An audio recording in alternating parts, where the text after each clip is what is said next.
May nakakayanig daw na iaanunsyo si Pangulong Bongbong Marcos sa kanyang SONA sa Lunes. Mababanggit naman kaya ang tungkol sa impeachment ni VP Sara? Nasa frontline ng balitang yan, si Maricel Halili. Si Pangulong Bongbong Marcos mismo ang sumusulat ng kanyang ikalimang State of the Nation Address o SONA. Pero ang tanong, ano ang magiging laman? Flood control scandal o West Philippine Sea? O may malaki bang pasabog? Halos tapos na raw ang talumpati ng Pangulo. Pero depende pa sa rehearsal sa linggo kung gaano kahaba ito.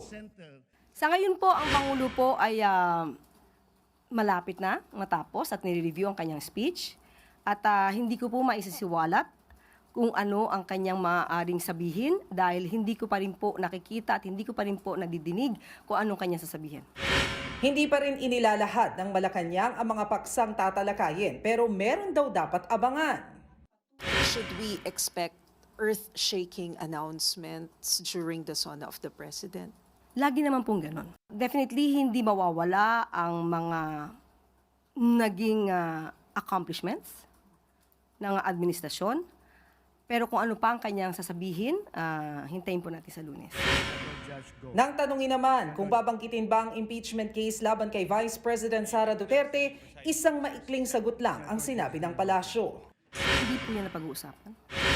Habang hindi pa nalalaman ang sasabihin ng Pangulo, may sarili namang wish list ang mga mambabatas. Mula sa mas detalyadong plano sa ekonomiya, pagtulong sa agrikultura, pagbaba ng presyo ng langis, hanggang sa mga panukalang gaya ng land use, freedom of information at paglaban sa political dynasty.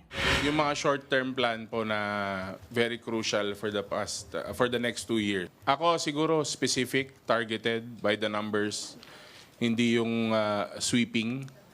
So mas surgical po siguro na SONA yung ine-expect ko. Very important na mag-clarify siyempre yung Pangulo doon sa bago ho nating economic status bilang bansa. Yung pong pag-abot ng upper middle income status. No? At ano ho yung ibig sabihin po nito sa mga ordinaryong Pilipino. Bago pa man ang SONA, ang Kamara, all systems go na. Nag-lockout na nga. It's not a lockdown, it's a lockout. Meaning, yung mga pumapasok are essential personnel to make sure that yung may mga security clearances yung mga nakakapasok.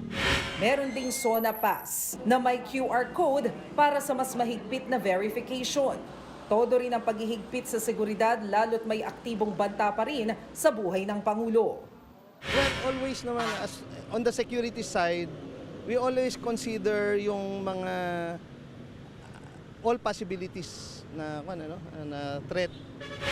Sa labas naman, naka-full alert na ang NCRPO mula sa linggo. Mahigit 20,000 police ang ide-deploy. Nagbabalita mula sa frontline, Maricel Halili, News 5. Mga kapatid, Julius Babaw po. Para sa komprehensibo at makabuluhang balitaan at talakayan, mag-follow at mag-subscribe na sa social media pages ng News 5.